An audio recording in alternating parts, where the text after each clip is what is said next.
In the heart of downtown, the federal courthouse stands as a symbol of justice and authority. That's what U.S. Attorney Brandon Brown tells me he stands for. He served the Western District of Louisiana for 12 years, 3 of those in his current position, but he says the time has come for him to step down.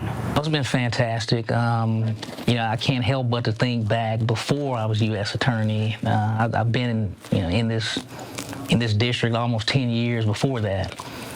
As a line prosecutor. Brown was appointed by President Biden in 2021. He says what he will miss the most are the relationships he formed along the way. The Western District covers 42 of the 64 parishes in Louisiana. As U.S. Attorney, Brown oversaw the investigation and litigation of all federal criminal and civil cases in the district. We belong to you. We serve the people here in the Acadiana region first. Although we have a D.C. link, we're here for you. Brown leads an office of about 90 prosecutors, civil litigators, and personnel. A few priorities of his were cracking down on drug trafficking of fentanyl, methamphetamine, and heroin, as well as public corruption and child pornography.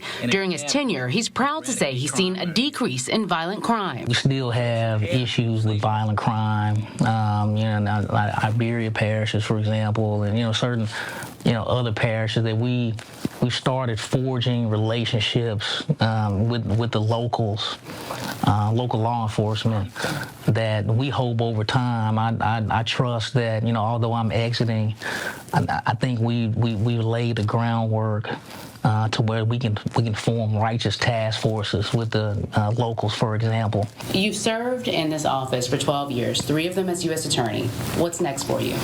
Well, I've gotten this question so much over the last few weeks, and still trying to sort it out. I will enter the private sector.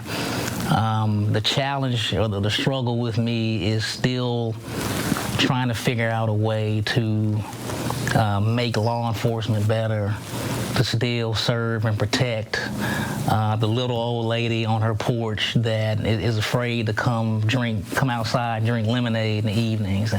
First Assistant U.S. Attorney Alexander Van Hook will serve as U.S. Attorney until a successor is nominated and confirmed.